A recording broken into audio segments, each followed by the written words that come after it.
Hi, this is Remembering the Past, the show where we talk about people who've died recently, who've had a profound effect on our history, our society, or our culture. I want to start out tonight with a brief report on Alexander Imich, who died recently at 111. We do these reports every once in a while.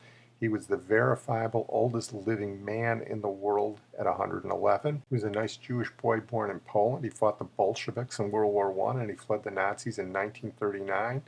Came to Manhattan where he died. Here's Manhattan Television on Alexander Imich. The New York Times says the world's oldest man died Sunday in New York City. Alexander Imich, a retired chemist and parapsychologist, was 111 years old.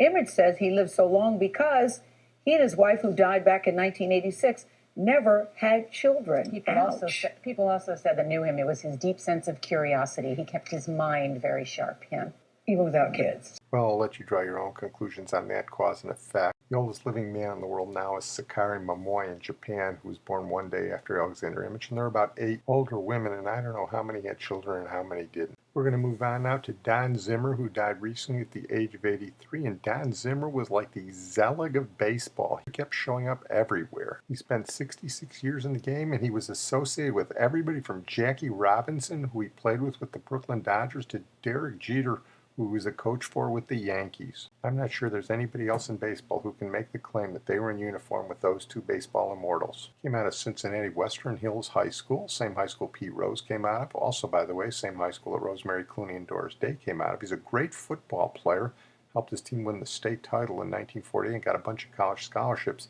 but he decided to go on to baseball, and he was a good infielder, but the problem was it wasn't a great hitter.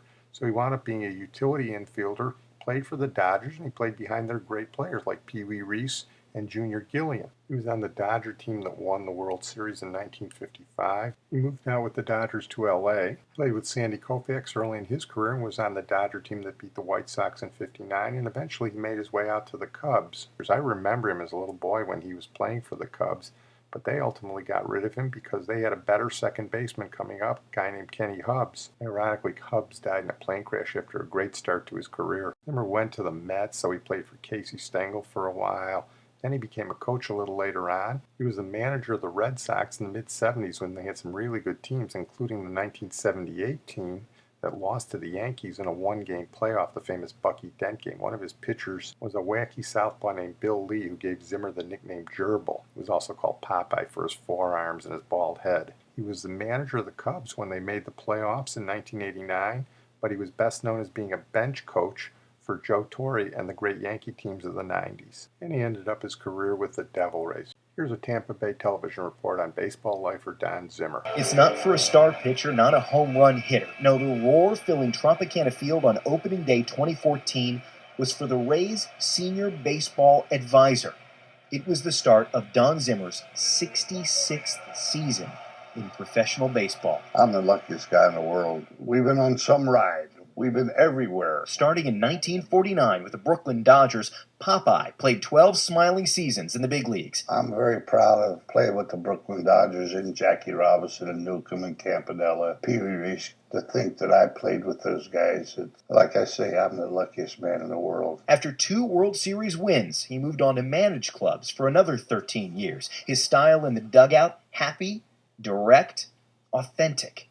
Zim stunned the sports world, taking the underdog Cubs all the way to the playoffs. Writers named him the National League's Manager of the Year. That night, I would say that was my biggest thrill because of the team that it was. He later coached with other teams, sharpening the skills of stars and winning 4 World Series with the Yankees. Zimmer loved helping players get the most out of themselves. There's more to this game than just catching a ground ball and hitting a ground ball or hitting a base hit. It's how you want to work your life and how you want to live. In 2004, he joined the Rays as a coach, mentor, and public face for the team. I said, where's this job? I've been looking for this job all my life. They made it pretty nice for me. Zimmer wore the uniforms of 14 different teams as a player or coach. Through all that time, with all those teams, the town he truly called home was St. Petersburg. Don and his wife Soot moved here to raise their family just a few years after they got married in 1951 at home plate of a minor league ballpark. Kids Tom and Donna gave them 4 grandkids, including 10 News reporter Bo Zimmer. A lot of bats here. A lot of bats. I didn't get many hits with him, but I slung a lot of them. The grandkids called him Pops. They loved that generous, sincere nature and how he cared about his family as deeply as he cared about baseball. But a life in love with baseball isn't always easy. She packed up the car with 2 children, and she drove from St. Petersburg to Los Angeles. I think it took them 5 days. She unpacks. I get off the airplane and said, "You were just sold to the Washington Senators." So I called. She said, "I already got 1 bag packed." It was on the radio that I was traded, and she's already packing up to get ready to go from L.A. to Washington, D.C., and that's the way our life has been. There were the trades and 3 hard balls to the head, including one that left him in a coma for almost 2 weeks. Despite all that, Don Zimmer loved baseball, and he wore a sign of his connection to the game every day. Each season, the number on Zim's Tampa Bay Rays jersey would change to match the number of years he had been a part of baseball, and baseball had been a part of him. We're going to move on now to Carla Laemmle, who died recently at the age of 104.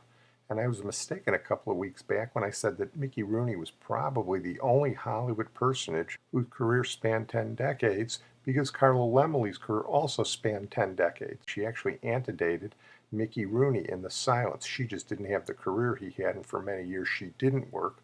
Carla Laemmle was a nice Jewish girl from Chicago whose uncle was Carl Laemmle, the famous director. For a brief time 100 years ago, Chicago was actually the center of motion theater production until people realized that it was too cold to work here for 12 months a year, and they moved out to California. And here she talks about her family moving to Chicago. It was my father, Joseph, who traveled to America first. That was sometimes in the 1880s. Then the next one was Carl Laemmle. He was only 17 when he came to America. And of course, he did not speak the language. And it was going to be a tough goal because they only had $50 apiece on them. So they were headed for an adventure. He bought a theater, and they had the Nickelodeon. I think it was 5 cents, something like that. He ended up buying another theater. He liked the picture business. He liked that, showing films. And of course, he ended up with Universal. Carl Laemmle was born into a German Jewish family. Following the death of his mother, he emigrated to America when he was 17 years old. He was part of a new breed of entrepreneur, businessmen who had grasped the huge potential of the movies, a business so new it had no established anti-Semitism. Well, Carl Laemmle's most famous work was an adaptation of a 1922 German silent film, Nosferatu. In 1931, he remade the myth of the immortal Transylvanian vampire into a talkie with a new Hungarian actor, a fellow by the name of Bela Lugosi. I am Dracula. Dracula? Oh, what's he done to you, dear? Tell me. He came to me. He opened a thing in his arm, and he made me drink. That actress wasn't Carla Laemmle. She was too young for that. She was only 21 at the time. As a young girl always on the Universal set, she had had a role in some silents, including a role in the original Phantom of the Opera with Lon Chaney. But her uncle gave her a cameo in Dracula, and she has the distinction of saying the first words in a talking horror picture. As her family is riding to that ominous Transylvanian castle, as a 21-year-old girl, she's reading a book, and she quotes the following line. Among the rugged peaks that frown down upon the Borgo Pass are found crumbling castles of a bygone age. You know, the quality of films at the time meant that you couldn't hear that too well. But just so it wasn't lost to posterity, 80 years later, at age 100, she recreates the first lines ever spoken in a horror film. Among the rugged peaks that frown down upon the Borgo Pass are found crumbling castles of a bygone age. Carla Laemmle, a great sport who survived in Hollywood and is probably our last link to a bygone age. the silent era. Well, as long as we're talking about Universal Studios, we should mention Martha Hyer, who died recently at the age of 89. She was supposed to be Universal's answer to Grace Kelly, but it never worked out that way. She got an Academy Award nomination in 1958 for Some Came Running with Frank Sinatra, but that was the highlight of her career. She almost got the role of Marion Crane in Psycho, but went to Janet Leigh instead, and then her career basically devolved into B-movies and television. Here's a brief snip of her with Gene Barry in the great 1960s TV show Burke's Law. You're as rich as I am, you never attract nice people. Aren't you glad you only have a lousy million or so? Just lucky, I guess. Gloria, rich or poor, you sure are one neurotic girl. Okay. The rich is better. A couple of brief trivia points about Martha Hyer. She was married to producer Hal Walsh, which I'm sure didn't hurt her career. And she was born in Texas, but she went to school at Northwestern. And her classmates included Cloris Leachman, Paul Lynde, Charlotte Ray, Charlton Heston, Patricia Neal, and Agnes Nixon. You can see why my alma mater, Northwestern, has the acting and theater reputation that it does. I'm going to close tonight with Louis Katz, who died at the age of 72 in a tragic plane crash. He was a businessman and philanthropist, nice Jewish boy from Camden, New Jersey, made a fortune investing in the Kinney Parking Empire and in the New York Yankees' Yes Network. He was an owner of the New Jersey Devils and the New Jersey Nets for a while, and he recently bought the Philadelphia Inquirer. One of the first stories after their purchase was his obit, but he's best known for his philanthropy, especially his philanthropy towards Temple University, his alma mater, where he was good friends with another Temple University grad from around the same era, Bill Cosby. Here is a very nice speech he gave at Temple for a testimonial they gave to him. As a member of the Temple University Board of Trustees, Louis Katz is a thoughtful voice of authority who places the best interests of Temple students above all other considerations. I came here, I know you're not going to believe it because of my face, 55 years ago. I was scared. I was so unsure of myself, and I remember my first day feeling like I was on another planet. I was lost. I learned from Bill Cosby at a very young age at 20, if you don't believe in yourself, nobody else will. I was a kid from Camden, New Jersey. I dreamed of being an NBA player, but after being cut from my junior high school team and my high school team, I realized the only way I wasn't going to get cut is if I bought an NBA team. I pushed myself to get involved. I made friends 50 years ago who found their way into my heart and into my soul. I am going to give a gift to Temple in thankfulness for its helping me in so many, many ways, but most of all, to help create some self-confidence, and it'll be in the amount of $25 million, which is a lot of money. What you can do is you can make every effort in your life to make a difference. Life, in my view, is meant to be enjoyed. It's meant to have as much fun as you can conjure up. Remember, success isn't about material things. Watch. Study people you admire. Work matters, but family matters more. If I leave one thing for my grandchildren, it's the knowledge and the responsibility that those who have been lucky and fortunate need to share.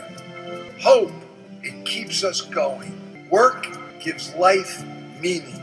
Make time for those who need you and for the causes you believe in. I will conclude by giving you what I think is the mantra of my life. I was a basketball coach, maybe the best ever in college, at UCLA, by the name of John Wooden. He said one thing that has resonated with me for as long as I've lived. You can't live a perfect day without doing something for someone who will never be able to repay you. Well, I'm going to close on that note. I want to thank my producer, Sid Tepps. We don't do that many businessmen on this program, but there aren't many businessmen like Louis Katz. So I'm going to close with a song from the great Ray Stevens. Most of his stuff was funny and satirical, but this 1968 song, which should have done better than it did, was a classic. It's called Take Care of Business, Mr. Businessman. You better take care of business, Mr. Businessman. What's your plan, hand? Get down to business, Mr. Businessman. Did you see your children growing up today? And did you hear the music of their laughter as as they set about to play. Did you catch the fragrance of